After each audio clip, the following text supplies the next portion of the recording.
그 더러운 손 치워. 이거 2천만 원짜리 롤렉스야. 당장 무릎 꿇고 닦아. 돈으로 품격을 살 수는 없습니다, 학생. 만약 당신이 청소부 옷을 입은 CEO를 본다면 그를 어떻게 대할까요? 솔직하게 대답해 보세요. 화면에 검은 글씨가 떠올랐다. 무거운 철문이 쾅 하고 닫히는 소리가 들렸다. 그리고 침묵. 완벽한 침묵이 이어졌다. 바람 소리조차 들리지 않았다. 시간이 멈춘 것 같았다. 우리는 종종 옷을 보고 사람을 판단합니다. 명품 가방을 든 사람에게는 90도로 인사하고 낡은 작업복을 입은 사람은 투명인간 취급을 합니다. 하지만 오늘 한 학생이 그 질문에 답할 것입니다. 그리고 그 대가를 치르게 될 겁니다. 몽타주가 스쳐 지나갔다. 루이비통, 구찌, 에르메스, 샤넬, 프라다. 수백만 원짜리 가방들이 번쩍였다. 그리고 대조적으로 낡아빠진 빗자루 한 개가 화면에 나타났다. 손잡이는 닳아서 반들거렸고 빗자루 끝은 휘어져 있었다. 대조가 극명했다. 오늘 이야기는 화요일 아침에 시작됐습니다. 서울 강남구의 한 대학교 지하 VIP 주차장. 새벽 6시 30분. 희미한 LED 조명이 광택나는 콘크리트 바닥을 비추고 있었다. 공기는 차갑고 건조했다. 어디선가 환풍기가 낮게 웅웅거리는 소리가 들렸다. 기계음이 공간을 채웠다. 검은색 마이바흐 S680이 조용히 주차 공간으로 들어왔다. 8억짜리 차량, 독일 최고의 기술력이 집약된 걸작, 엔진 소리조차 품격이 달랐다. 부드럽게 마치 고양이가 걷는 것처럼 미끄러져 들어왔다. 타이어가 바닥에 닿는 소리도 거의 들리지 않았다. 차가 완전히 멈췄다. 잠시 정적이 흘렀다. 1초, 2초, 3초. 쿵, 무거운 차문이 열렸다. 메르세데스 특유의 묵직한 소리였다. 가죽 시트가 부드럽게 움직이는 소리가 들렸다. 그리고 구두 소리. 이탈리아제 수제 구두, 베를루티. 한 켤레에 500만 원. 그 구두가 콘크리트 바닥에 닿는 순간 날카롭고 명확한 소리가 울렸다. 탁탁탁. 마치 메트로놈처럼 정확한 리듬이었다.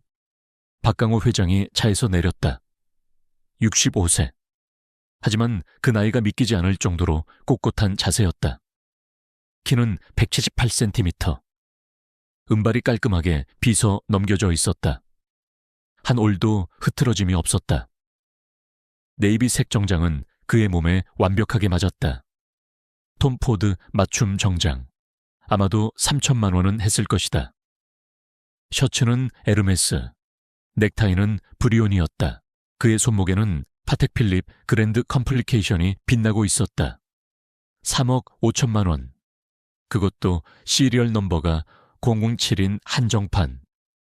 전 세계에 단 50개만 존재하는 시계였다. 햇빛이 닿지 않는 지하 주차장에서도 은은하게 빛났다. 시계의 미세한 톱니바퀴 소리가 정적 속에서 들렸다. 틱, 틱, 틱. 회장님, 비서실장 김영희가 조심스럽게 다가왔다. 그녀는 15년차 베테랑이었다. 하버드 MBA 출신, 연봉 3억. 그녀의 손에는 거울이 들려 있었다. 루이비통 화장 거울. 또 다른 손에는 더러운 회색 가방이 들려 있었다.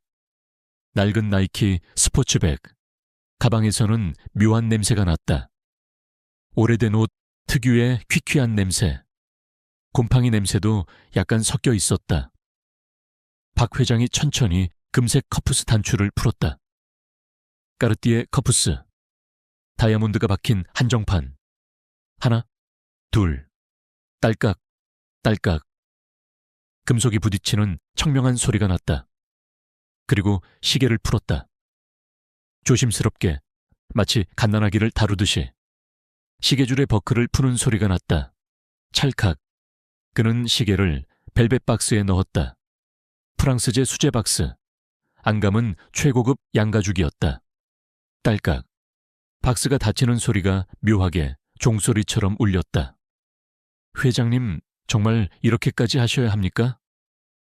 김 비서실장의 목소리에는 걱정이 묻어 있었다. 그녀는 15년 동안 박 회장을 모셔왔다. 수많은 일을 겪었다.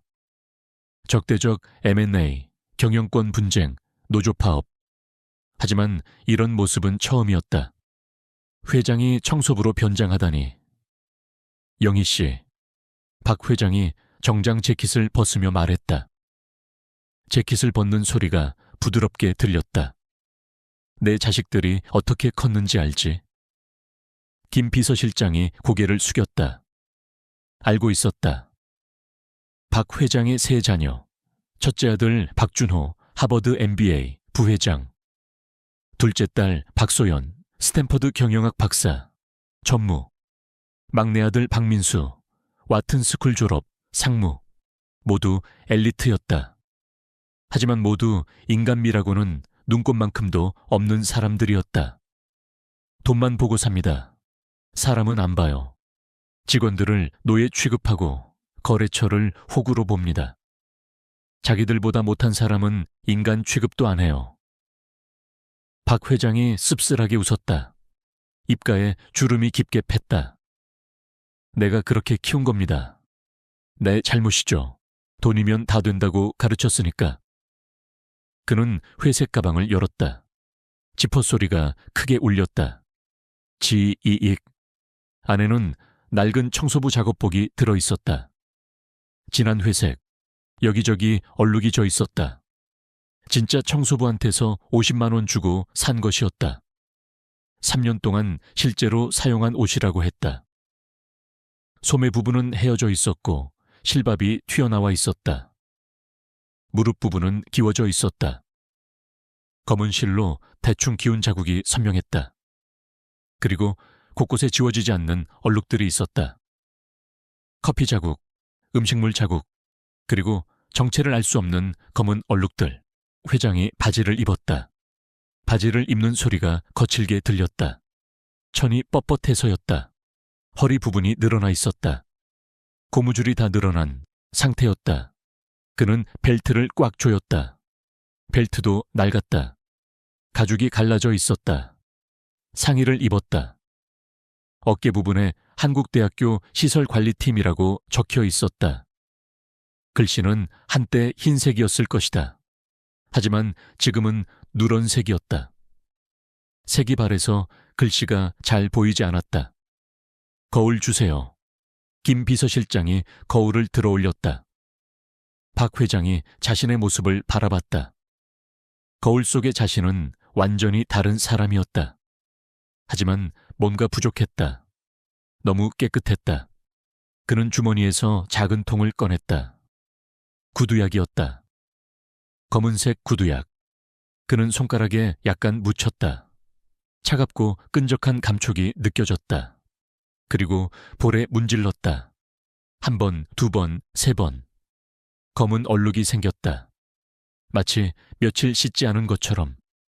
그리고 손톱 밑에도 일부러 때를 묻혔다. 손톱 사이사이에 검은 선이 생겼다. 어떻습니까? 회장님이 아닌 것 같습니다.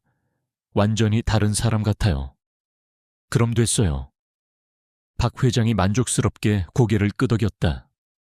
내가 누군지 모르게 하는 게 목적이니까 가면을 쓰는 거예요. 진실을 보기 위한 가면을. 그는 낡은 운동화를 신었다. 중국산 짝퉁 나이키. 밑창이 거의 다 닳아서 걸을 때마다 삐걱거리는 소리가 났다. 삐그덕, 삐그덕. 끈도 한쪽이 끊어져서 대충 매듭을 지어놓은 상태였다. 발가락 부분에는 구멍이 나 있었다. 양말이 살짝 보였다. 한 학기 동안 이 대학에서 청소부로 일할 겁니다. 박 회장이 선언했다. 그의 목소리는 단호했다. 그리고 단 한 명을 찾을 거예요. 진짜 인재를. 겉모습이 아니라 마음을 보는 사람을. 옷이 아니라 영혼을 보는 사람을. 그런 사람이 있을까요? 요즘 세상에? 없다면 박 회장이 잠시 말을 멈췄다. 침묵이 흘렀다. 5초, 10초. 이 재단의 모든 장학금을 폐지할 겁니다. 100억짜리 장학재단을. 쓸모없으니까. 가짜들에게 돈을 줄 이유가 없으니까. 그는 천천히 계단을 향해 걸어갔다. 운동화가 바닥에 쓸리는 소리가 났다. 스르륵 스르륵. 마치 노인의 걸음걸이 같았다. 실제로 그는 허리를 구부렸다. 어깨도 처지게 했다. 완벽한 변장이었다. 비서실장이 뒤에서 지켜보고 있었다. 그녀의 눈가가 촉촉해졌다. 왜인지 슬펐다. 저 당당한 회장님이 이렇게까지 해야 하다니. 그는 아직 몰랐다. 오늘 그가 그녀를 만나게 될 거라는 것을. 운명의 그녀를. 1층 로비. 아침 8시 30분. 대학의 하루가 시작되는 시간이었다. 유리문이 끊임없이 열리고 닫혔다. 휙, 휙. 자동문 특유의 기계음이 반복됐다. 학생들이 우르르 들어오고 있었다. 물밀듯이 밀려들었다. 커피를 든 학생들, 스타벅스 블루보틀, 폴바셋, 최소 6,000원짜리 커피들. 종이컵에서 김이 모락모락 났다. 태블릿을 든 학생들, 아이패드 프로, 갤럭시 탭, 최신 기종들이었다. 에어팟을 낀 학생들, 프로 맥스 버전, 노이즈 캔슬링으로 세상과 단절된 차에 걸었다. 모두가 바빴고 모두가 급했다. 그리고 모두가 앞만 보고 걸었다. 옆도 보지 않았다. 뒤도 보지 않았다. 오직 앞, 자신의 목적지를 향해서만. 박 회장이, 아니 이제는 박 청소부가 로비 한 구석에서 빗자루를 들었다. 낡은 빗자루였다. 나무 손잡이는 세월의 흔적으로 반들거렸다. 쓱, 쓱. 빗자루가 대리석 바닥을 쓸었다. 규칙적인 리듬이었다. 쓱쓱쓱. 먼지와 휴지 조각들이 모였다. 커피를 흘린 자국도 있었다. 껌도 붙어 있었다. 하지만 아무도 그를 보지 않았다. 마치 투명 인간처럼. 아니, 정확히는 가구처럼. 존재하지만 인식하지 않는 사물처럼 한 학생이 커피를 마시며 걸어왔다. 남학생이었다. 캐나다 구스 패딩, 100만 원이 넘는 옷이었다. 그가 갑자기 멈춰 섰다. 휴대폰이 울린 것 같았다. 그는 전화를 받으며 빈 컵을 그대로 바닥에 떨어뜨렸다. 툭! 플라스틱 컵이 바닥에 부딪히는 소리가 났다. 남은 커피가 튀었다. 갈색 액체가 대리석 바닥에 흩어졌다.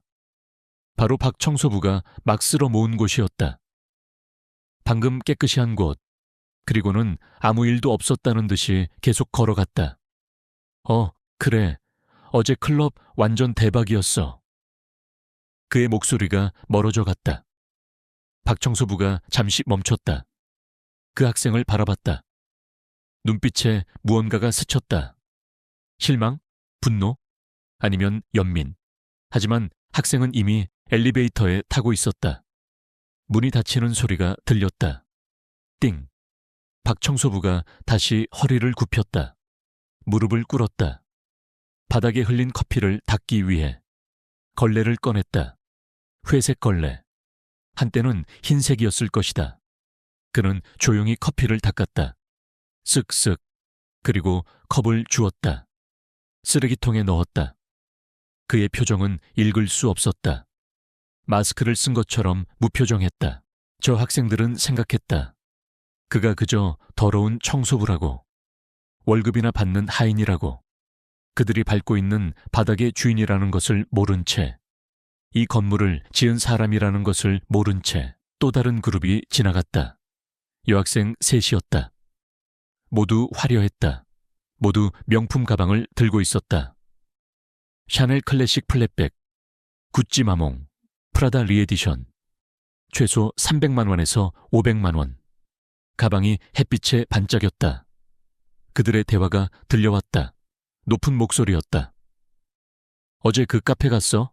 인스타에 올렸던 곳, 성수동 그곳? 응, 저 완전 예뻤어. 인테리어, 대박. 커피값이 15,000원이긴 했지만. 그 정도는 괜찮지. 분위기 값이잖아. 사진도 잘 나오고. 맞아. 인스타 감성 완전 터졌어. 좋아요 500개 받았어. 그들이 박청소부 옆을 지나갔다. 한 명이 머리를 넘기는 바람에 머리카락 몇 가닥이 떨어졌다. 긴 머리카락이 공중에서 춤을 추다가 바닥에 떨어졌다. 흩어졌다. 그들은 계속 걸어갔다. 웃으며 떠들며. 박청소부가 조용히 머리카락을 쓸어 담았다. 한 올, 두 올, 세 올. 정성스럽게. 그리고 그들 중 한 명이 곧 인생 최대의 실수를 저지르게 될 것이다. 돌이킬 수 없는 실수를. 2층 학생회실. 문이 벌컥 열렸다. 쾅! 문이 벽에 부딪히는 소리가 복대 울렸다. 최민혁이 들어왔다. 23세. 학생회장. 그의 걸음걸이에는 자신감이 넘쳤다. 아니, 오만함이라고 하는 게 맞을 것이다. 마치 세상이 자기 것인 양 걸었다. 어깨를 떡 벌리고 턱을 치켜들고. 그는 톰 포드 정장을 입고 있었다. 네이비색, 학생 주제에 400만 원짜리 정장이었다. 셔츠는 에르메스, 하얀색 셔츠가 빳빳했다. 타이는 구찌, 빨간색 타이가 강렬했다. 구두는 페라가모, 검은색 구두가 반짝반짝 빛났다. 손목에는 롤렉스 서브마리너가 채워져 있었다. 2천만 원. 18K 금으로 만들어진 시계였다. 초침이 움직일 때마다 작은 소리가 났다. 틱, 틱, 틱. 그의 아버지는 대기업 부회장이었다. 정확히는 최준서 부회장. 한국 10대 그룹 중 하나인 대한산업 부회장. 박 회장의 비즈니스 파트너 중 한 명이었다. 물론 최민혁은 그것을 몰랐다. 아버지가 박 회장 앞에서 고개 숙이는 모습을 본 적이 없었으니까.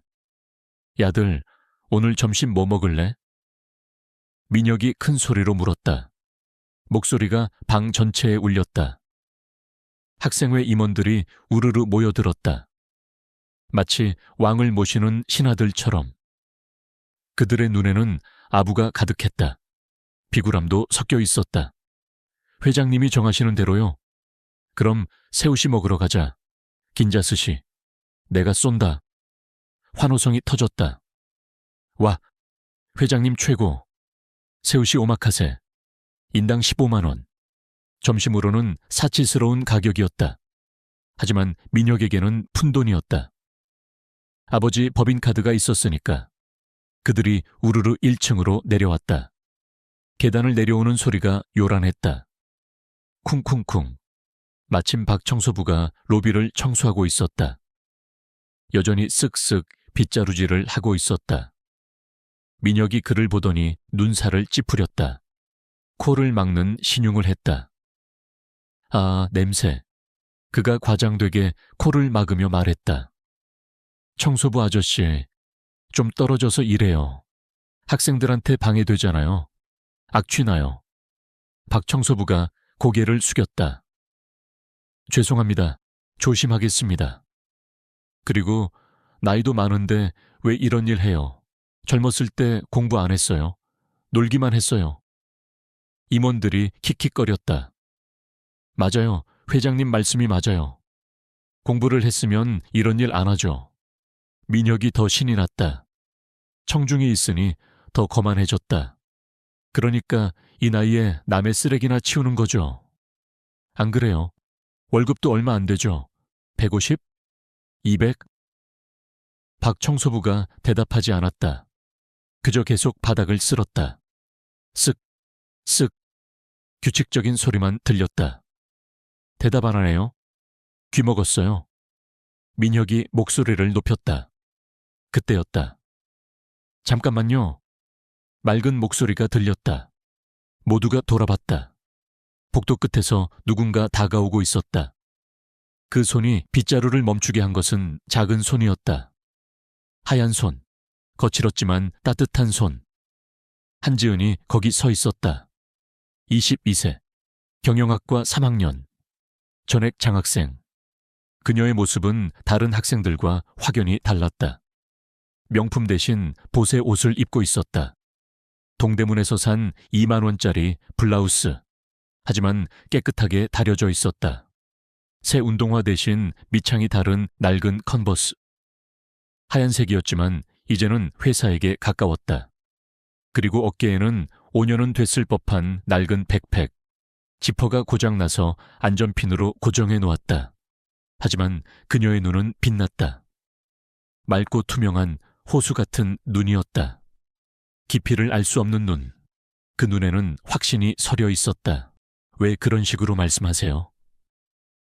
지은이 민혁을 똑바로 바라보며 말했다. 목소리는 떨리지 않았다. 이분도 우리 학교 구성원이에요. 우리를 위해 일하시는 분이에요. 민혁이 코웃음을 쳤다. 푸흡, 구성원? 그냥 청소부잖아. 용역 직원. 그래도 사람이에요. 존중받을 자격이 있어요. 모든 사람은 존중받을 자격이 있어요. 존중? 민혁이 비웃었다. 입꼬리가 비틀어졌다. 돈도 없고 지위도 없는 사람을 왜 존중해야 되는데? 세상은 능력으로 돌아가는 거야. 지은이 주먹을 꽉 쥐었다. 손등에 핏줄이 드러났다. 손톱이 손바닥을 파고들었다. 하지만 목소리는 침착했다. 차분했다. 사람의 가치는 돈이나 지위로 정해지는 게 아니에요. 그럼 뭐로 정해지는데? 착한 마음. 민혁이 조롱했다. 마음이요. 그 사람이 다른 사람을 어떻게 대하는지로요. 약한 사람을 어떻게 대하는지로요. 순간 정적이 흘렀다. 로비가 조용해졌다. 지나가던 학생들도 멈춰서서 구경했다. 민혁의 얼굴이 붉어졌다. 빨간색이 목까지 올라왔다. 창피함과 분노가 섞인 표정이었다. 한지은, 너 조심해. 학생회장한테 대드는 거야. 너 정신 나갔어? 잘못된 건 잘못됐다고 말하는 거예요. 그게 정신 나간 거라면, 네, 저는 정신 나갔어요. 민혁이 지은에게 한 걸음 다가갔다. 위협적이었다. 지은보다 머리 하나는 더 컸다. 185cm의 큰 키가 그림자를 드리웠다. 너 장학금 받고 있지? 전액 장학금? 학생회에서 추천서 써줘야 계속 받을 수 있는 거 알아? 내가 한마디 하면 끝이야. 지은의 얼굴이 창백해졌다. 입술이 파랗게 변했다. 하지만 물러서지 않았다. 오히려 한 걸음 앞으로 나갔다. 그래도 할 말은 해야죠. 침묵은 동의해요. 잘못을 보고 침묵하면 공범이에요. 최민혁은 발코니에서 이 광경을 지켜보고 있었다. 아니, 2층 난간에서 내려다보고 있었다. 그리고 마음에 들지 않았다. 자신의 권위에 도전하는 것이 마음에 들지 않았다. 민혁이 돌아서며 임원들에게 말했다. 가자. 시간 낭비야. 거지랑 대화할 시간 없어. 그들이 떠났다. 구두 소리가 멀어져 갔다. 탁탁탁. 지은이 박 청소부에게 돌아섰다. 그녀의 눈에는 걱정이 가득했다. 괜찮으세요, 어르신? 박 청소부가 지은을 바라봤다. 그의 눈에 무언가 반짝이는 것이 있었다. 감동? 놀라움? 하지만 금세 사라졌다. 익숙한 무표정으로 돌아갔다. 괜찮아요, 학생. 익숙해요. 매일 듣는 말이니까. 익숙하시면 안 돼요. 그런 대우받으실 이유가 없어요. 어르신도 누군가의 아버지시고 할아버지실 텐데. 지은이 가방을 열었다.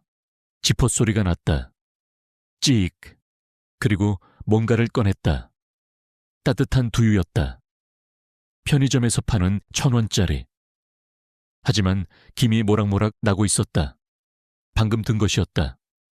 드세요. 날씨가 추워요. 손이 시리실 것 같아서. 박 청소부가 두유를 받았다. 그의 거친 손과 지은의 작은 손이 잠시 스쳤다. 온도 차이가 확연했다. 차가운 손과 따뜻한 손. 학생, 이게 점심값 아니에요. 지은이 웃었다. 햇살 같은 웃음이었다. 하얀 이가 드러났다. 아니에요. 벌써 먹었어요. 배불러요, 정말로. 거짓말이었다. 바로 그 순간 그녀의 배가 꼬르륵 소리를 냈다. 크고 선명하게. 하지만 지은은 계속 웃었다. 더 환하게. 따뜻할 때 드세요. 그럼 저 수업 가볼게요. 경영 전략론 수업이라 못 빠져요. 지은이 뛰어갔다. 발걸음이 가벼웠다. 통통통.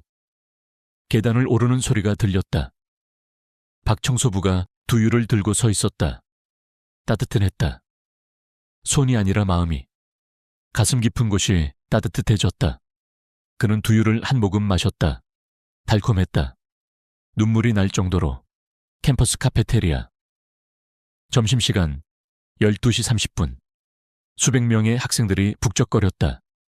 마치 벌집 같았다. 웃음소리, 수다소리, 그릇 부딪히는 소리, 숟가락과 젓가락이 부딪히는 금소금, 의자를 끄는 소리. 모든 소리가 뒤섞여 하나의 거대한 소음을 만들었다. 활기가 넘쳤다. 젊음의 에너지가 공간을 가득 채웠다. 민혁과 그의 무리가 중앙 테이블에 앉아 있었다. 가장 좋은 자리였다. 창가 쪽이면서 에어컨 바람이 직접 닿지 않는 곳. 햇빛은 들어오되 눈부시지 않은 각도. VIP석이라고 불리는 자리였다. 학생회 전용 테이블이었다. 그들 앞에는 진수성찬이 차려져 있었다. 새우시, 우동, 튀김, 사시미.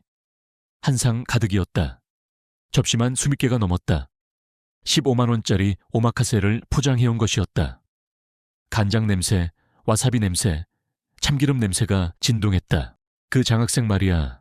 민혁이 젓가락으로 연어 초밥을 집으며 말했다. 연어가 입에서 녹았다. 노르웨이산 최고급 연어였다. 한지연, 정말 재수없어.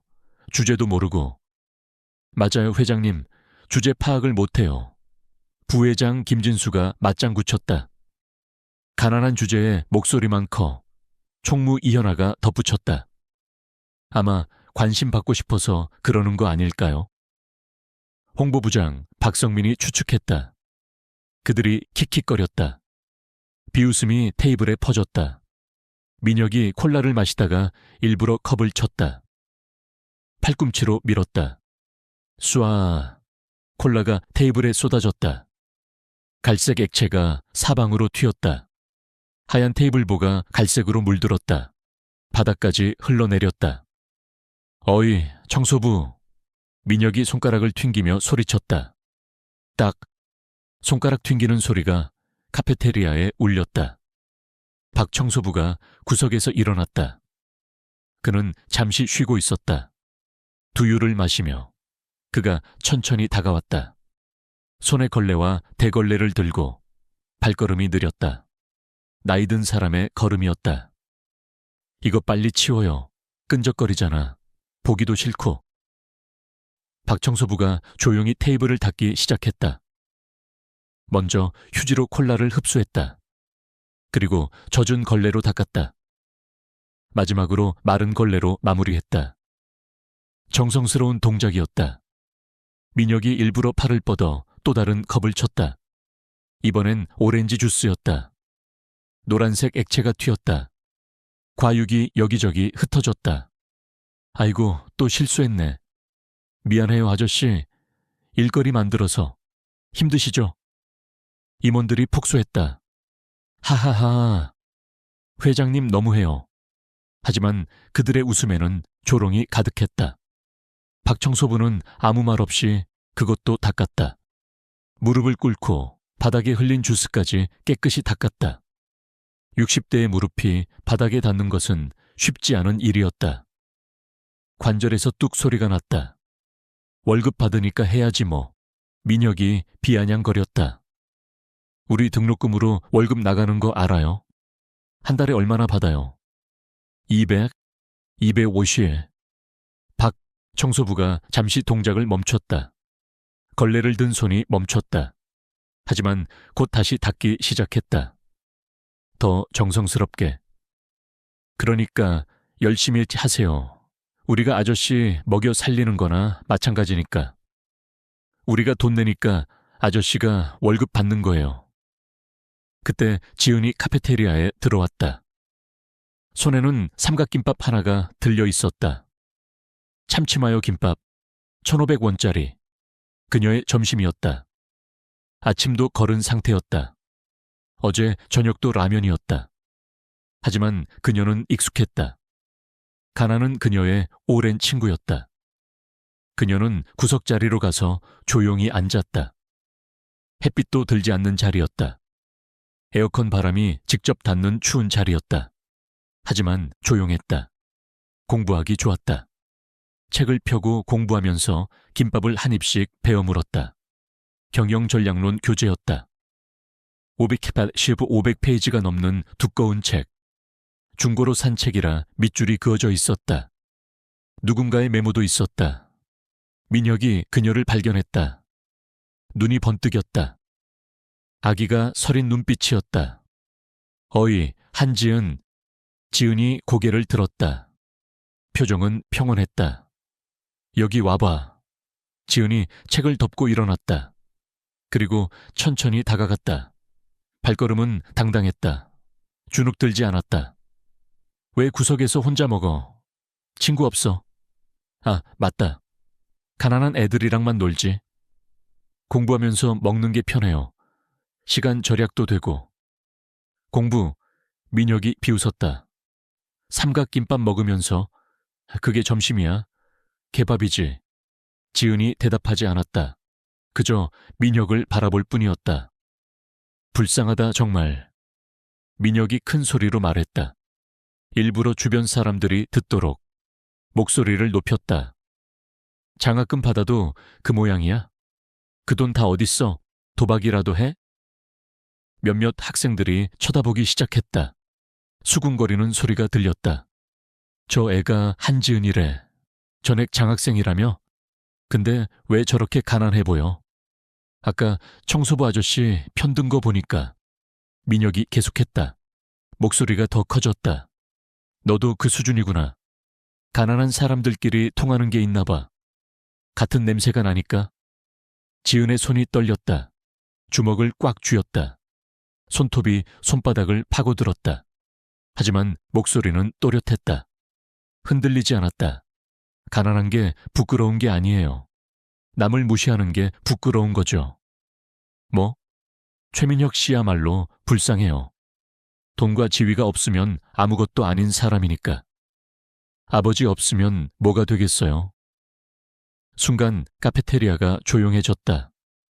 숟가락 놓는 소리도 멈췄다. 모든 시선이 그들에게 쏠렸다. 마치 영화의 한 장면처럼. 민혁의 얼굴이 새빨갛게 변했다. 목까지 빨개졌다. 분노로 일그러졌다. 이마에 핏줄이 솟았다. 너 정말... 감히... 그가 벌떡 일어났다. 의자가 쓰러지며 큰 소리를 냈다. 쾅! 소리가 카페테리아 전체에 울렸다. 너 이제 끝이야. 장학금도 추천서도 모든 게 끝이야. 내가 보장한다. 너는 이 학교에서 졸업 못해. 지은이 숨을 깊게 들이쉬었다. 1번, 2번, 3번. 가슴이 크게 올라갔다 내려갔다. 그리고 말했다. 그래도 상관없어요. 양심을 파는 것보다는 나으니까. 무릎 꿇고 사는 것보다는 서서 죽는 게 나으니까. 민혁이 주먹을 꽉 쥐었다. 치려는 것처럼 보였다. 팔을 뒤로 뺐다. 하지만 주변의 시선을 의식한 듯 손을 내렸다. 너무 많은 눈이 보고 있었다. 증인이 너무 많았다. 두고 봐. 후회하게 만들어줄 테니까. 내 인생을 지옥으로 만들어줄 거야. 그가 휙 돌아서 나갔다. 문을 박차고 나가며 유리문이 크게 흔들렸다. 쾅! 임원들이 허둥지둥 따라갔다. 회장님, 기다려요. 지은이 제자리에 서 있었다. 다리가 후들거렸다. 무릎에 힘이 빠졌다. 하지만 쓰러지지 않았다. 버텼다. 청소부가 조용히 다가왔다. 발소리도 없이. 학생, 괜찮아요? 지은이 고개를 돌렸다. 눈가가 촉촉했다. 눈물이 맺혀 있었다. 하지만 울지는 않았다. 눈물이 흐르지 않도록 고개를 들었다. 네, 괜찮아요. 어르신이야말로 아까 그런 말 들으셔서 마음 아프셨을 텐데. 익숙하다고 했잖아요. 박 청소부가 부드럽게 말했다. 목소리에 따뜻함이 묻어났다. 하지만 학생은 왜 날 위해 그런 위험을 감수해요? 장학금이 걸려 있는데. 지은이 작게 웃었다. 쓸쓸한 웃음이었다. 옳은 일이니까요. 그리고 그녀가 잠시 멈췄다. 먼 곳을 바라봤다. 저희 할머니가 그러셨어요. 힘없는 사람을 무시하는 건 가장 못난 짓이라고. 그런 사람은 절대 크게 될 수 없다고. 박 청소부의 눈이 반짝였다. 이번엔 확실했다. 뭔가 깊은 감정이 그의 눈에 서려 있었다. 감동인지, 놀라움인지, 아니면 다른 무언가인지. 좋은 할머니를 두셨네요. 현명한 분이시네요. 네, 지금 병원에 계시지만 꼭 나으실 거예요. 암 투병 중이시거든요. 3기예요. 하지만 희망을 버리지 않고 있어요. 그럴 겁니다. 박 청소부가 확신의 찬 목소리로 말했다. 분명히 그런 손녀를 둔 분이라면 오래 사실 거예요. 그때 학교 방송이 울렸다. 띵동댕동. 차인벨 소리가 울렸다. 전교생 여러분께 알립니다. 내일 오전 10시 대강당에서 특별 장학금 공고가 있습니다. 박강호 재단에서 후원하는 글로벌 리더 장학금입니다. 전액 장학금에 생활비까지 지원됩니다. 월 300만 원의 생활비와 해외 연수 기회까지. 단 한 명만 선발합니다. 관심 있는 학생들은 꼭 참석하시기 바랍니다. 반복합니다. 학생들이 웅성거렸다. 카페테리아가 시끄러워졌다. 박강호 재단, 그 대기업 회장님 재단. 전액이래. 생활비까지. 월 300만 원. 대박이다. 나 꼭 지원할 거야. 근데 경쟁률 장난 아니겠다. 한 명만 뽑는다고. 미쳤다. 민혁도 밖에서 방송을 들었다. 그는 돌아서며 씩 웃었다. 자신만만한 미소였다. 어차피 내 거야. 우리 아버지가 박 회장님이랑 아는 사이거든. 골프도 같이 치고. 그는 핸드폰을 꺼내 아버지에게 전화했다. 아빠? 나 민혁이 박강호 재단 장학금 있잖아. 그거 나 주는 거 맞지? 응, 알았어. 지은은 조용히 주먹을 쥐었다. 그녀에게는 이 장학금이 절실했다. 할머니 병원비가 월 500만 원. 항암 치료비까지 하면 더 들었다. 생활비도 필요했다. 월세, 공과금, 식비. 모든 것이 돈이었다. 모든 것이 걸려 있었다. 하지만 심사하는 제3의 인물이 있다는 걸 아무도 몰랐다. 바로 청소부 복장을 한 그 남자가. 도서관, 밤 11시 45분. 도서관 3층 열람실. 300석 규모의 거대한 공간. 하지만 이 시간에는 20명 정도만 남아 있었다. 모두 고시생이거나 장학금 준비생들이었다. 형광등 불빛이 하얗게 공간을 비췄다. 간혹 책장 넘기는 소리가 들렸다. 바스락, 바스락. 지은이 책상에 엎드려 있었다. 잠든 게 아니었다. 잠시 쉬는 것이었다. 책더미가 그녀를 둘러싸고 있었다. 경영학, 리더십, 국제관계학, 경제학, 통계학. 10권이 넘는 책들. 모두 도서관에서 빌린 책들이었다. 장학금 면접을 준비하고 있었다. 그녀의 노트북은 5년 된 중고품이었다. 레노버 싱크패드. 한때는 고급 기종이었지만 이제는 구식이었다. 화면에 금이가 있었다. 오른쪽 상단에 거미줄처럼 금이 퍼져 있었다. 배터리는 30분도 못 갔다. 완전히 나가 있었다. 항상 충전기를 꽂고 써야 했다. 키보드에 I 키가 빠져 있었다. 테이프로 붙여놓았다. 삐빅. 도서관 카드를 찍는 소리가 났다. 새벽 12시가 가까운 시간에 누가 들어오는 것일까? 민혁이었다. 그는 지은을 발견하고 다가왔다. 구두 소리를 일부러 크게 내며 탁, 탁, 탁. 오, 한지은. 열심히 하네? 소용없는데. 지은이 고개를 들지 않았다. 무시했다. 뭐 해봤자 소용없지만. 민혁이 비웃었다. 이미 결정된 거나 마찬가지거든. 내 것으로. 아직 결과 안 나왔어요. 지은이 조용히 말했다. 순진하네. 아직도 세상을 모르는구나. 민혁이 지은의 책상에 손을 짚었다. 그의 롤렉스가 책상에 부딪히며 소리를 냈다. 틱. 내 아버지가 어제 박 회장님이랑 골프 쳤어. 뭐 대충 분위기 파악했지. 아들 잘 부탁한다고 했대. 지은이 계속 공부했다. 펜으로 밑줄을 그으며 민혁이 짜증났는지 갑자기 발을 움직였다. 그리고 실수로 지은의 노트북 충전기를 걷어찼다. 플러그가 빠졌다. 퍽. 앗. 화면이 꺼졌다. 검은 화면. 배터리가 없어서 바로 꺼진 것이었다. 지은이 황급히 충전기를 다시 꽂았다. 떨리는 손으로. 하지만 이미 늦었다. 저장하지 않은 문서가 날아갔다. 3시간 동안 작성한 리포트였다. 왜 내가 글로벌 리더가 되어야 하는가 제목의 에세이. 5,000자가 넘는 글이었다. 어머, 미안. 민혁이 가식적으로 말했다. 전혀 미안해하지 않는 표정으로. 발이 미끄러졌네. 저장은 했겠지. 지은의 눈에 눈물이 맺혔다. 하지만 울지 않았다. 그녀는 심호흡을 했다. 하나, 둘, 셋, 그리고 다시 문서를 열었다. 빈 페이지. 처음부터 다시 시작했다.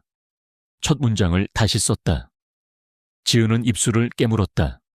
피가 날 때까지. 하지만 울지 않았다. 눈물은 사치였다. 울 시간에 한 글자라도 더 써야 했다. 민혁이 코웃음치며 나갔다. 열심히 해. 소용없겠지만. 1시간 후. 새벽 1시. 지은이 화장실에 가려고 일어났다. 다리가 저려서 비틀거렸다. 너무 오래 앉아 있었다. 그 사이 민혁이 다시 돌아왔다. 그는 주변을 살폈다. 아무도 없었다. CCTV는 있었지만 사각지대를 알고 있었다. 그는 조심스럽게 지은의 자리로 다가갔다. 그리고 지은의 가방을 열었다. 지퍼를 조심스럽게 열었다.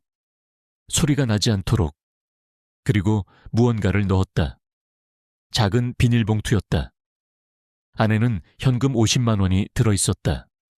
5만 원권 10장. 새 돈이었다. 1년 번호가 연속이었다. 그리고 그는 핸드폰을 꺼내 사진을 찍었다. 각도를 조정하며 여러 장. 마치 지은이 돈을 받은 것처럼 보이도록. 가방에서 돈이 튀어나온 것처럼. 이제 내 인생은 끝이야. 그가 중얼거렸다. 뇌물수수, 퇴학 사유지. 하지만 그는 몰랐다. 도서관 천장에 새로 설치된 CCTV가 있다는 것을. 4K 고화질 카메라. 사각지대가 없는 최신형. 그리고 그 영상을 실시간으로 보고 있는 사람이 있다는 것을. 경비실. 박 청소부가 모니터를 보고 있었다. 그는 청소를 마치고 잠시 경비실에 들렀다. 경비원과 친했다. 두유를 나눠 마시며 이야기를 나누던 중이었다. 어? 저게 뭐야? 경비원이 모니터를 가리켰다. 화면에는 민혁이 지은의 가방에 뭔가를 넣는 모습이 선명하게 찍혀 있었다. 4K 화질이라 얼굴도 선명했다. 돈다발도 보였다. 박 청소부의 표정이 차갑게 굳었다. 턱 근육이 꿈틀거렸다. 녹화되고 있죠? 당연하죠. 자동 녹화해요. 클라우드에도 백업되고. 복사본 하나 만들어주세요. 네? 왜요? 박 청소부가 지갑에서 10만 원을 꺼냈다. 부탁입니다. 중요한 증거예요. 경비원이 USB에 영상을 복사했다. 박 청소부가 USB를 받아 주머니에 넣었다. 두 번째 증거 확보. 그가 작은 수첩에 메모했다. 최민혁, 모함 시도, 처벌 필요, 다음 날, 학생 식당, 아침 8시. 지은이 구석에서 컵라면을 먹고 있었다. 900원짜리 진라면. 편의점에서 산 제일 싼 라면이었다.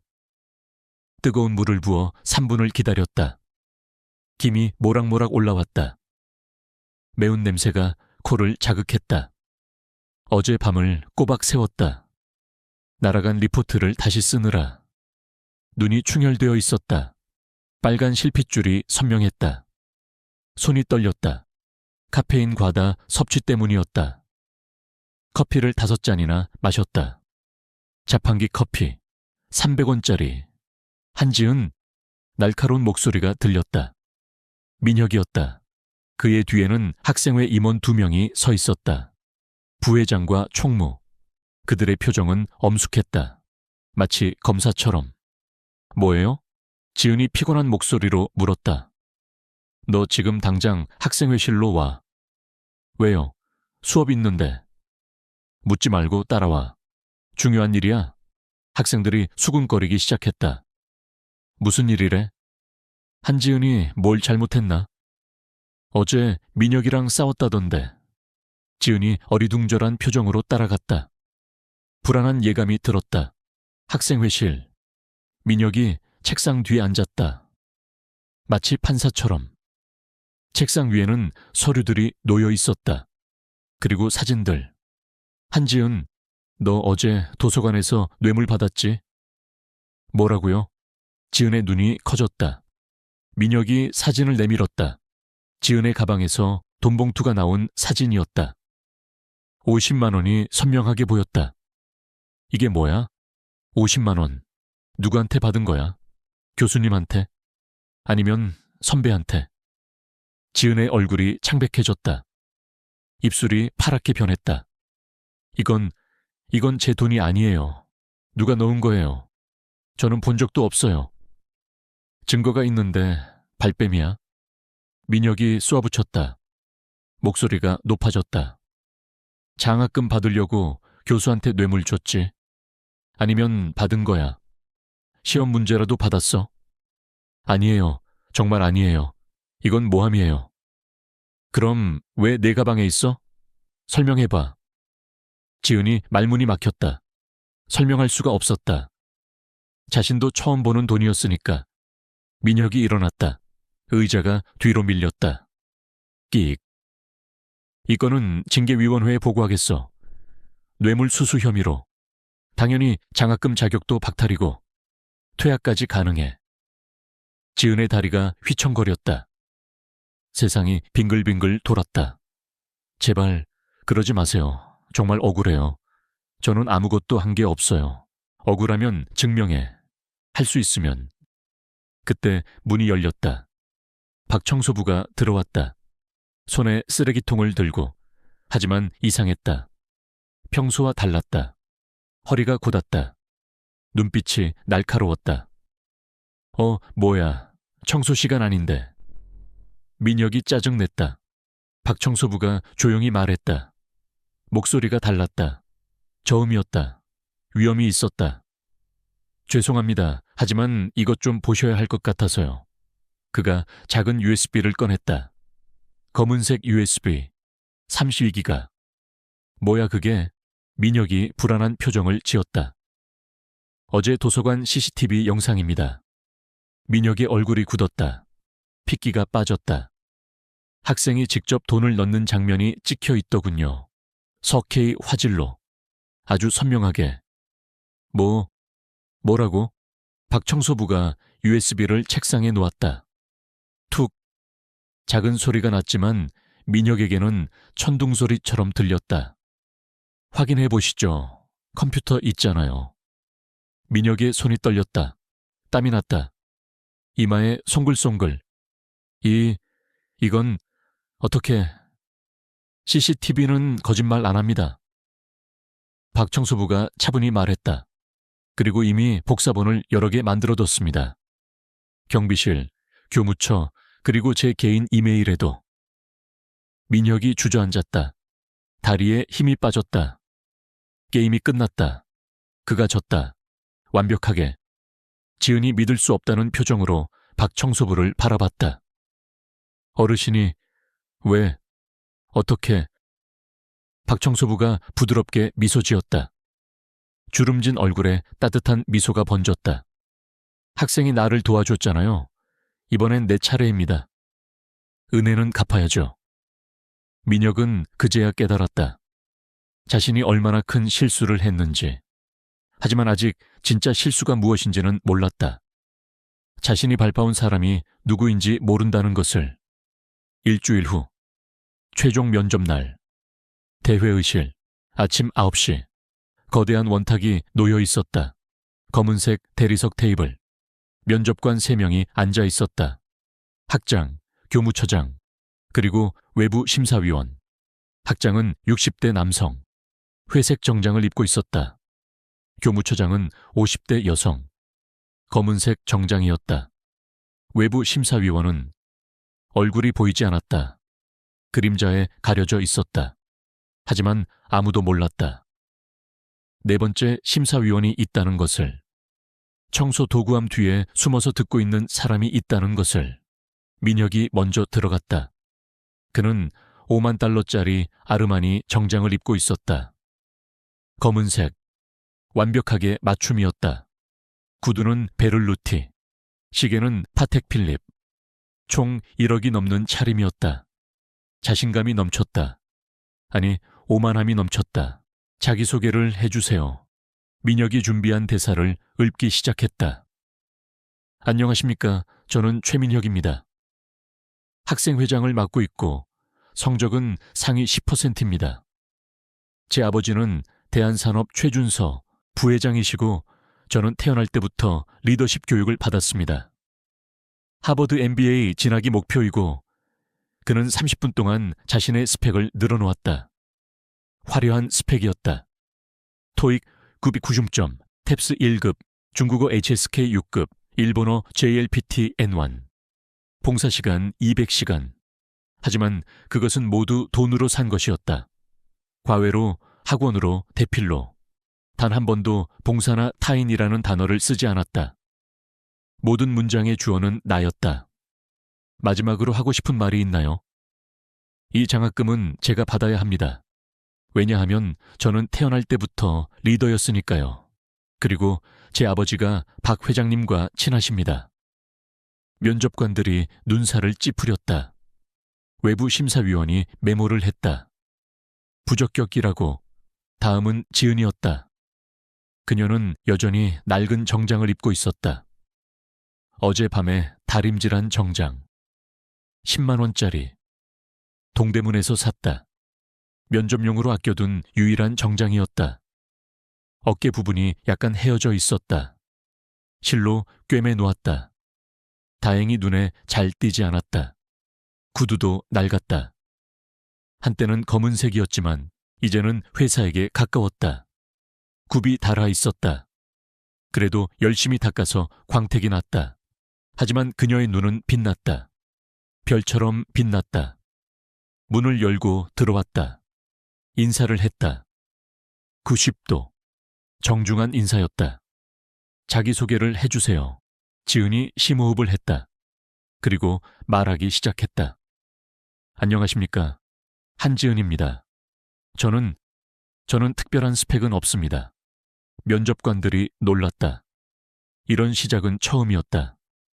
하지만 사람을 귀하게 여기는 마음은 있습니다. 그것이 제 유일한 자산입니다.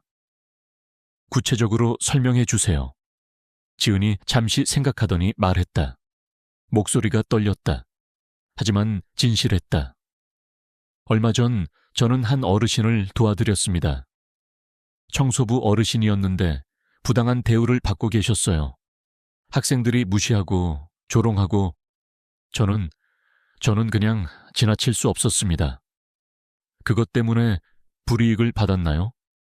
네. 학생회장이 저를 협박했습니다. 장학금을 끊겠다고, 퇴학시키겠다고. 그런데도 도왔나요? 네. 왜죠? 지은이 똑바로 면접관들을 바라봤다. 눈에 눈물이 맺혀 있었다. 하지만 목소리는 단호했다. 옳은 일을 했으니까요. 그리고 할머니가 가르쳐 주셨어요.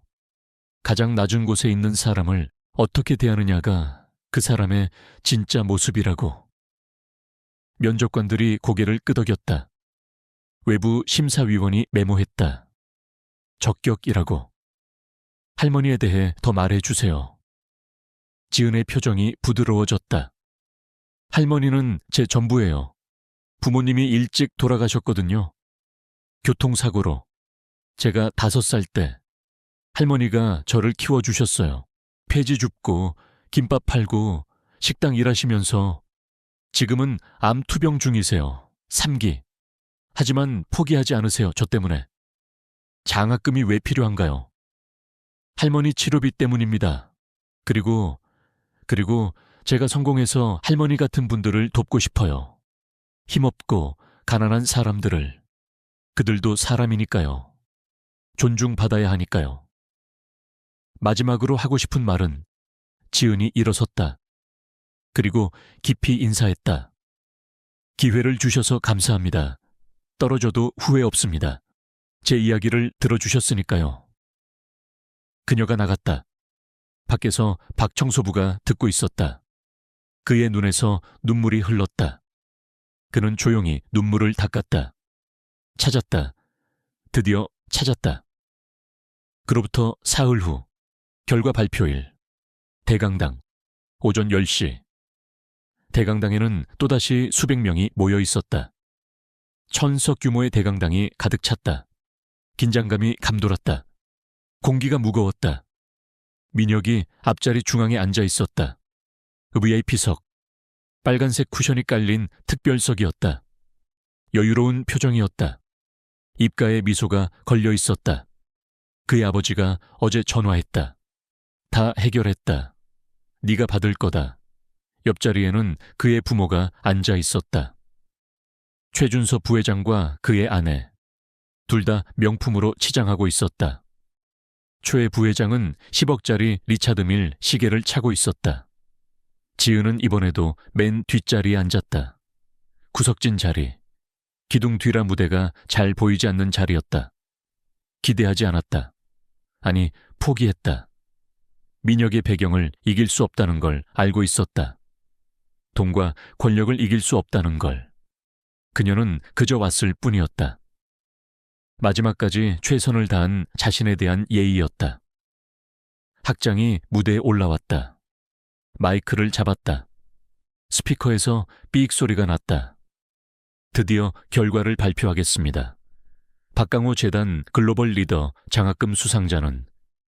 모두가 숨을 멈췄다. 1000명이 동시에 숨을 멈춘 것 같았다. 정적이 흘렀다.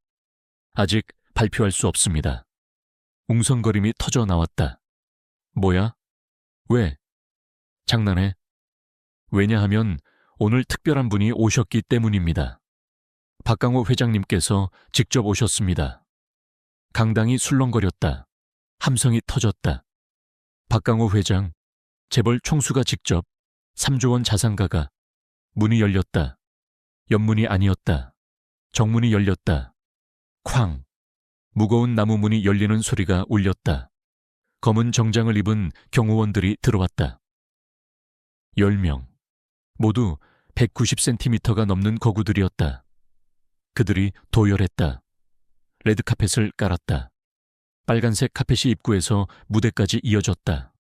그리고 잠깐만, 모두가 돌아봤다. 목소리는 뒤에서 들렸다.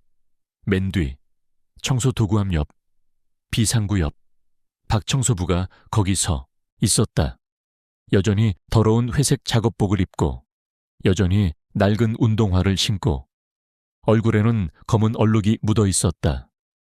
저기, 청소부 아저씨. 학장이 마이크로 짜증스럽게 말했다. 목소리가 스피커로 증폭됐다. 지금 중요한 행사 중이니 나가주세요. 회장님이 오시는데 박 청소부가 걷기 시작했다. 중앙 통로로, 레드카펫 위로, 천천히, 하지만 확실하게. 발걸음 하나하나가 무거웠다. 쿵, 쿵, 쿵. 마치 거인이 걷는 것 같았다. 경호원 한 명이 막으려 했다. 팔을 뻗었다. 어디로? 하지만 경호대장이 갑자기 90도로 인사했다. 허리를 완전히 숙였다. 정확히 90도였다. 회장님, 그 한마디가 강당 전체에 메아리쳤다. 마이크가 없었는데도 모든 사람이 들었다. 시간이 멈춘 것 같았다. 1초, 2초, 3초. 후에 회장님? 민혁의 얼굴이 하얗게 질렸다. 아니, 하얗다가 파랗게 변했다. 입이 떡 벌어졌다. 턱이 떨어질 것처럼 벌어졌다. 손이 떨리기 시작했다. 온몸이 떨렸다. 마치 영하 30도에 나온 것처럼. 그 청소부가 박강호 회장? 옆자리의 최 부회장이 벌떡 일어났다. 의자가 쓰러졌다. 쾅! 회장님, 그가 외쳤다. 공포에 질린 목소리였다. 박청소부, 아니 박강호 회장이 중앙 통로를 걸었다. 걸음걸이가 달라졌다. 더 이상 구부정하지 않았다. 허리가 곧게 펴졌다.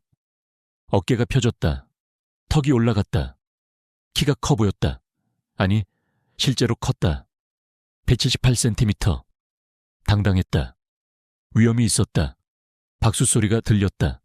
1명, 2명, 그리고 1000명. 우레 같은 박수가 터졌다. 학장이 무대에서 뛰어내려왔다. 헐레벌떡 뛰어왔다. 60대의 나이에 뛰었다. 그리고 90도로 인사했다. 정확히 90도. 허리가 꺾일 것처럼. 회장님, 정말 죄송합니다. 제가 못 알아뵈고 제가 눈이 없어서. 박 회장이 손을 들어 말렸다. 작은 손짓이었지만 위험이 있었다. 됐습니다. 의도한 일이니까. 그가 무대로 올라갔다. 계단을 오르는 소리가 들렸다. 탁, 탁, 탁. 무대 위에 섰다. 조명이 그를 비췄다. 스포트라이트가 그에게 집중됐다. 그가 작업복을 벗었다. 지퍼를 내렸다. 지익.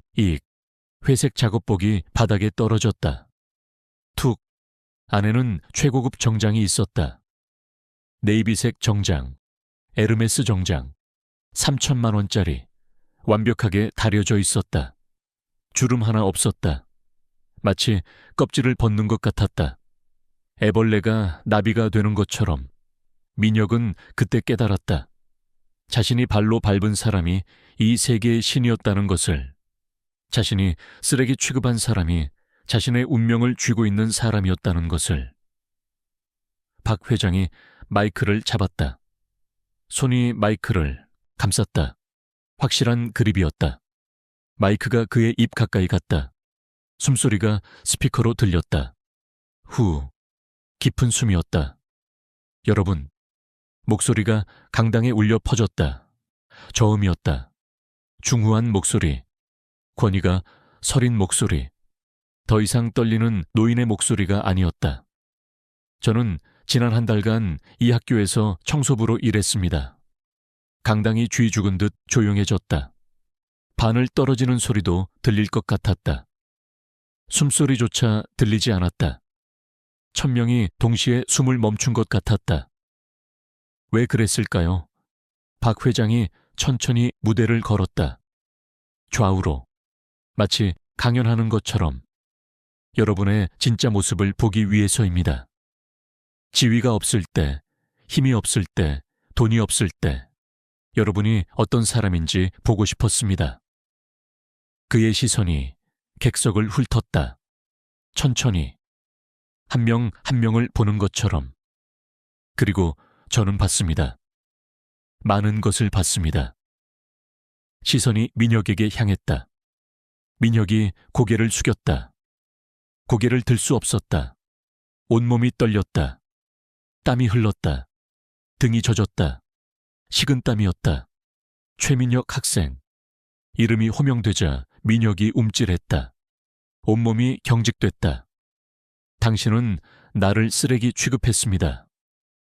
한마디 한마디가 칼처럼 날카로웠다. 내가 늙고 가난하다는 이유로, 청소부라는 이유로 당신은 나를 인간으로 보지 않았습니다. 가구로 봤습니다. 아니, 가구보다 못한 것으로 봤습니다. 민혁의 아버지가 일어나려 했다. 하지만 박 회장이 손을 들었다. 멈추라는 신호였다.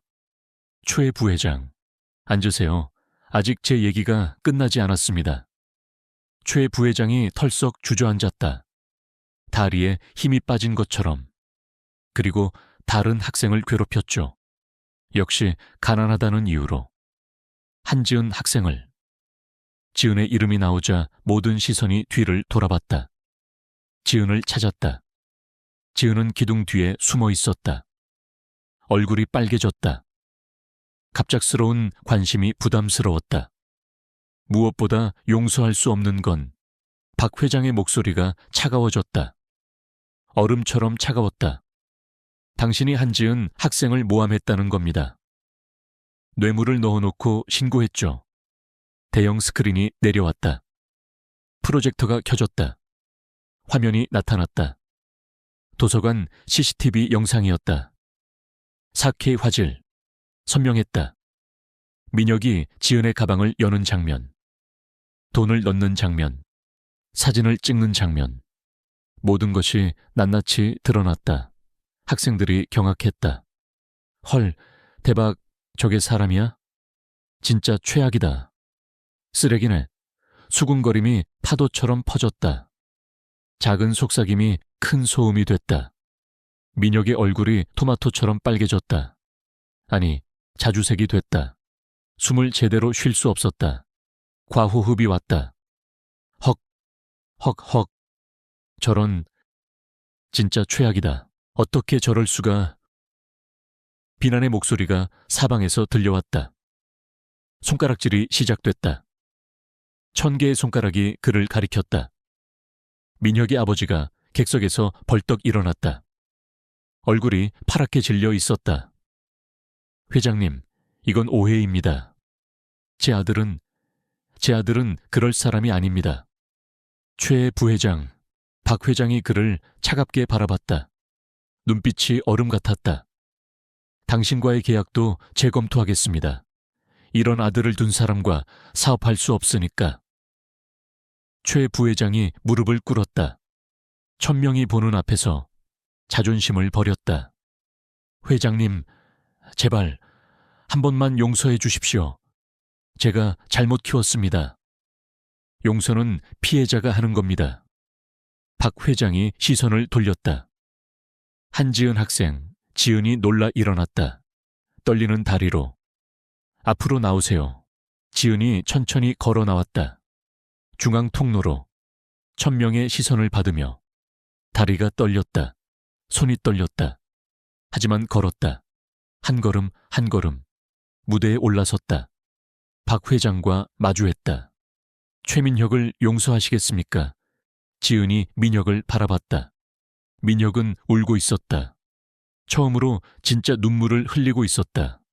후회의 눈물인지 두려움의 눈물인지는 알 수 없었다.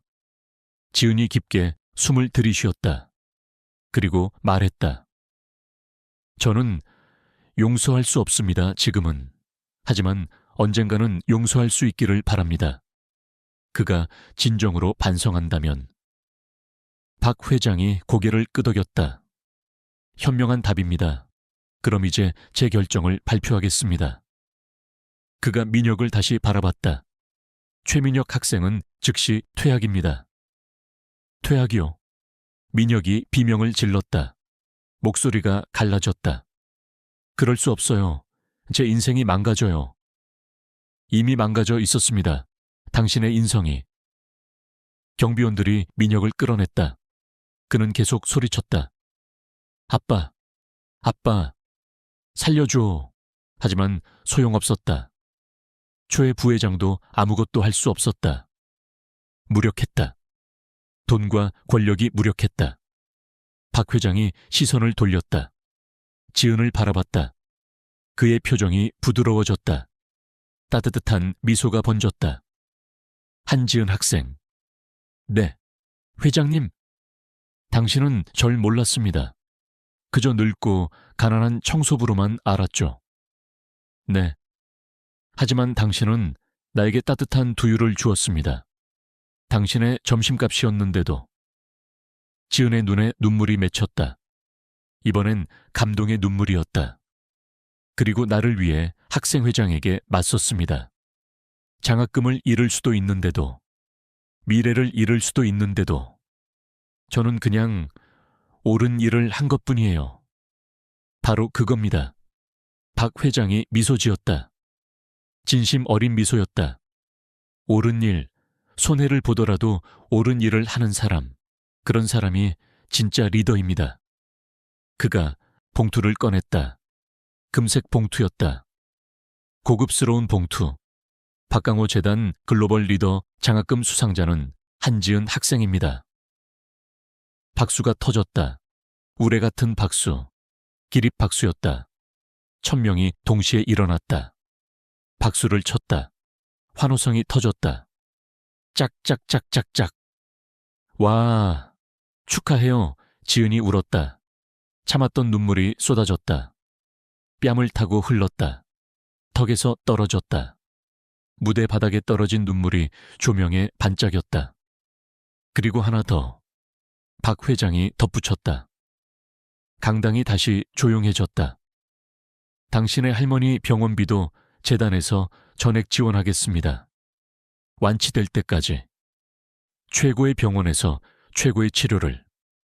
지은이 무릎을 꿇었다. 무대 위에서. 1000명이 보는 앞에서. 감사합니다. 정말 감사합니다, 회장님.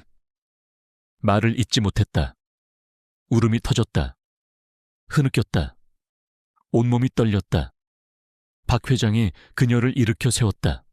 부드럽게. 아버지가 딸을 일으키듯이. 무릎 꿇지 마세요. 당신이야말로 내게 희망을 준 사람이니까. 이 썩어가는 세상에 아직 희망이 있다는 걸 보여준 사람이니까. 그가 청중을 향해 돌아섰다. 1000명의 학생들을 바라봤다. 여러분, 기억하세요. 진정한 품격은 약자를 대하는 태도에서 나타납니다. 돈과 지위는 사라져도 품격은 영원히 남습니다. 오늘 여러분이 무시한 청소부가 내일의 회장일 수 있습니다. 오늘 여러분이 조롱한 가난한 학생이 내일의 리더일 수 있습니다. 그가 잠시 멈췄다. 그리고 마지막 한마디를 던졌다. 사람을 외모로 판단하지 마세요. 사람을 돈으로 판단하지 마세요. 사람을 마음으로 보세요. 그것이 여러분이 배워야 할 가장 중요한 교훈입니다. 1년 후, 봄. 캠퍼스는 완전히 달라져 있었다. 벚꽃이 만개했다. 분홍빛 꽃잎이 바람에 흩날렸다. 학생들이 청소 직원들에게 인사했다. 안녕하세요, 아저씨. 수고하세요. 경비원들과 대화했다. 날씨 좋네요, 아저씨. 오늘도 건강하세요. 서로를 존중했다. 진심으로. 지은은 이제 대학원생이었다. 박사과정 1년차. 전액 장학금으로. 매달 300만 원의 생활비까지 받으며 그녀는 봉사 동아리를 만들었다. 작은 친절이라는 이름이었다. 회원이 200명이 넘었다. 매주 봉사활동을 했다. 요양원, 고아원, 장애인 시설. 선배님, 후배 하나가 뛰어왔다. 신입생이었다. 눈이 반짝반짝 빛났다. 오늘 어디 봉사 가요? 요양원이요. 할머니, 할아버지들 말벗 해드리러. 저도 갈래요. 꼭 가고 싶어요. 지은이 웃었다. 예전과 같은 햇살 같은 웃음이었다. 하지만 더 성숙해졌다. 더 깊어졌다. 그래요. 같이 가요. 그들이 걸어가는 모습을 박 회장이 멀리서 보고 있었다. 그의 사무실. 최상층. 전체가 유리로 된 사무실. 캠퍼스가 한눈에 보였다. 그의 책상 위에는 액자가 하나 있었다. 그 안에는 작은 두유병이 들어있었다. 지은이 줬던 바로 그 두유병이었다. 비어 있었지만 그에게는 보물이었다. 비서실장이 들어왔다. 회장님, 최민혁이 아버지 회사 공장에서 일하고 있답니다. 어떻게 지내나요? 맨 밑바닥부터 시작한다고 합니다. 하루 12시간 노동. 최저시급. 박 회장이 고개를 끄덕였다. 그래야죠. 바닥을 경험해야 사람이 됩니다. 바닥을 몰라서 그렇게 오만했던 거예요. 후회하고 있을까요?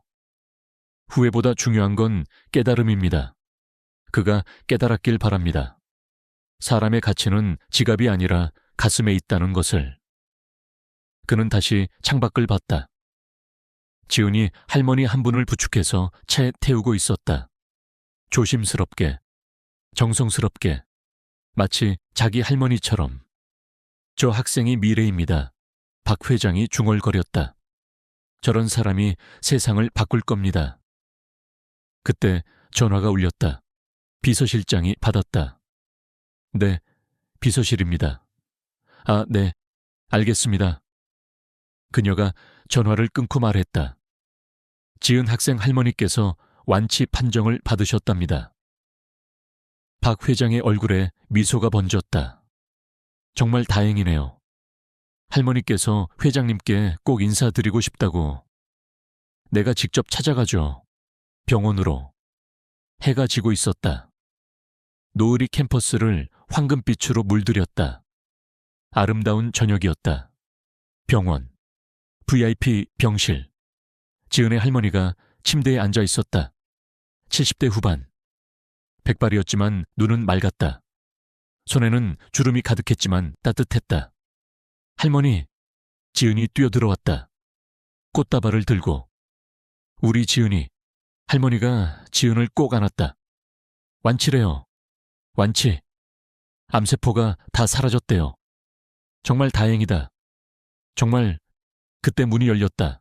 박 회장이 들어왔다. 정장 대신 편한 차림이었다. 스웨터와 면바지. 안녕하세요, 어머님. 할머니가 놀라 일어나려 했다. 아이고, 회장님. 편히 계세요. 박 회장이 할머니의 손을 잡았다. 축하드립니다. 완치라니. 다 회장님 덕분입니다. 어떻게 이 은혜를... 은혜는 제가 받았습니다. 따님에게. 박 회장이 지은을 바라봤다. 이렇게 훌륭한 손녀를 키우신 어머님이야말로 진짜 교육자십니다.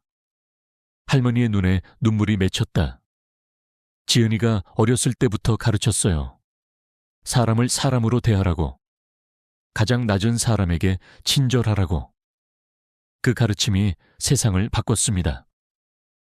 그들이 함께 웃었다. 밖에서 석양이 비쳤다.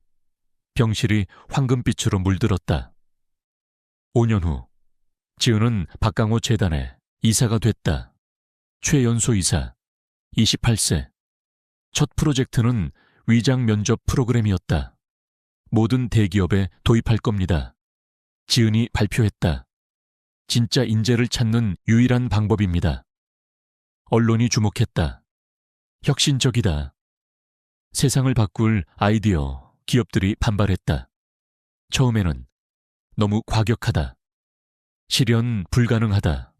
하지만 결과가 증명했다. 위장 면접을 통해 뽑은 직원들이 가장 성과가 좋았다. 충성도도 높았다. 창의성도 뛰어났다.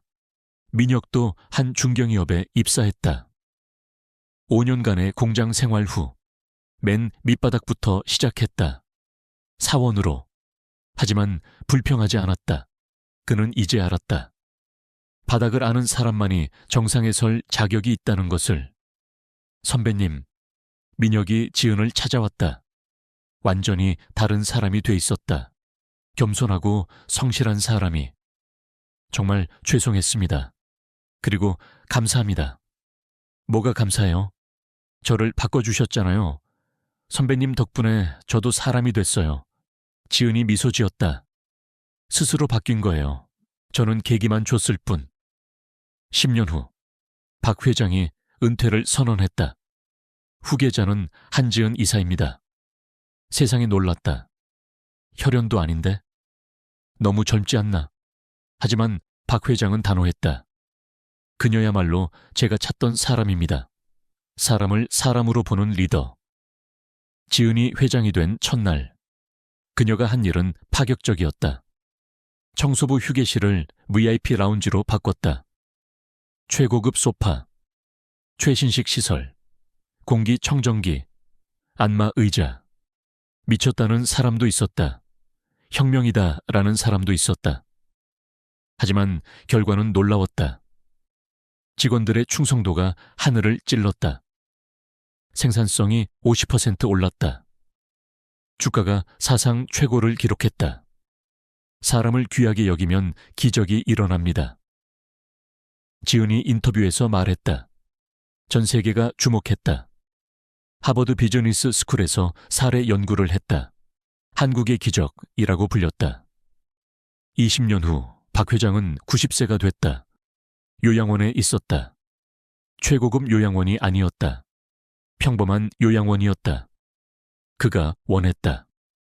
평범한 사람들과 함께 있고 싶어요. 매일 아침 그는 정원을 청소했다. 빗자루를 들고 느리지만 정성스럽게. 다른 노인들이 물었다. 왜 그렇게 청소를 열심히 하세요? 좋은 추억이 있어서요. 청소하면서 만난 천사가 있거든요. 어느 날 지은이 찾아왔다. 이제 48세. 중년이 됐지만 여전히 맑은 눈을 가지고 있었다. 손에는 두유가 들려 있었다. 따뜻한 두유.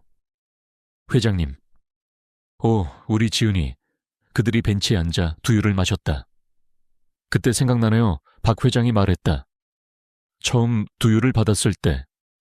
저도요. 그게 제 인생을 바꿨어요. 내 인생도 바꿨어요. 그들이 함께 웃었다. 하늘에는 구름 한 점 없었다. 파란 하늘이었다. 평화로웠다. 회장님, 지은이 말했다. 한 가지 물어봐도 될까요? 뭐든지. 왜 저였나요? 왜 절 선택하셨나요?